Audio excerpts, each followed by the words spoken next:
Assalomu alaykum barchaga. Sotuvda bugun Kia Carnival High Limousine avtomobili. Ushbu avtomobil hozirda bizda sotuvda mavjud va bu to'g'ridan-to'g'ri Koreya Respublikasidan keltirilgan original High Limousine avtomobili hisoblanadi. Hozirgi kunda bunaqangi Kia Carnival avtomobilini topish qiyin, bitta ikkita topmasangiz deyarli hech qayerda yo'q. Bu esa yab-yangi avtomobil hisoblanadi.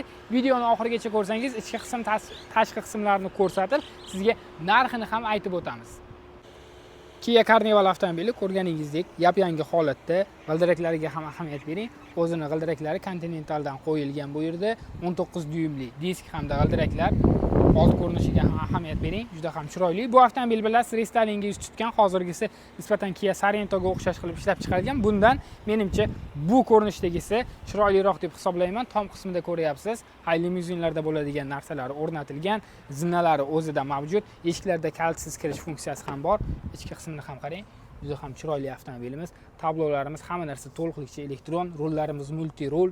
Mana bu yerda esa isitish sovutish funksiyasi bilan jihozlangan stakan qo'yish uchun joylarimiz, kalitsiz kirish funksiyasi bor.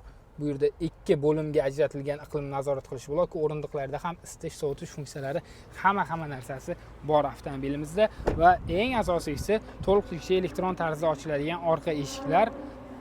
High Limousine yozuvlarini bu yerda ham ko'rib turishingiz mumkin.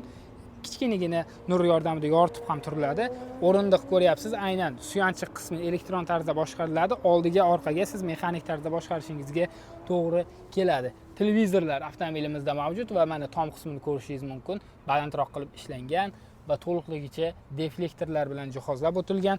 O'rindiqda ham isitish sovutish funksiyasi mavjud. Mana shu ikkala o'rindiqda. Bu yerda ham stakan qo'ygichlarimiz isitish sovutish funksiyasi bilan jihozlangan. Orqa qator uchun iqlimni nazorat qilish blokini ham bu yerda ko'rib turibsiz. Mana bu esa 3-qator, 4-qator ham ushbu avtomobilimizda bor va pardalariga ham ahamiyat bering.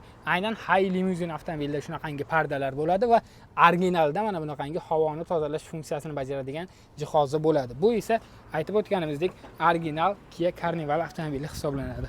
Orqa ko'rinishlarini ham ko'rishingiz mumkin. Qora rangda juda ham chiroyli avtomobil. Buni o'zi haydab yurganlar, Kia Carnivalni tushunadiganlar juda ham yaxshi biladi qanaqangi avtomobil ekanligini. Qo'shimcha mubolag'alar qilib maqtab yotish menimcha shart emas deb o'ylayman. Ko'rishingiz mumkin, bosib o'tgan masofasi 448 km. 448 km. Yangi avtomobil, hali haydalmagan, Koreyadan to'g'ridan-to'g'ri keltirilgan avtomobil. Narxiga keladigan bo'lsak, ushbu avtomobilimiz 67900 AQSh dollari deb baholangan. Pastdagi raqamlarga aloqaga chiqib, ushbu avtomobilni xarid qilishingiz mumkin. Hozirgi kunda bunaqangi Carnival High limuzinlarni topish qiyin, o'zingiz ham juda yaxshi bilasiz. Narxi ham bu eng oxiri taqalgan narx emas. Telefon qilib, yana o'zingiz savdolashib, o'zingizga to'g'ri keladigan narxda xarid qilishingiz mumkin bo'ladi. Keyingi videolarda ko'rishguncha xayr, o'zingizni asrang va mana shunaqangi zo'r avtomobillarni o'tkazib yubormaslik uchun kanalimizga obuna bo'lib qo'yishni ham esdan chiqarmang.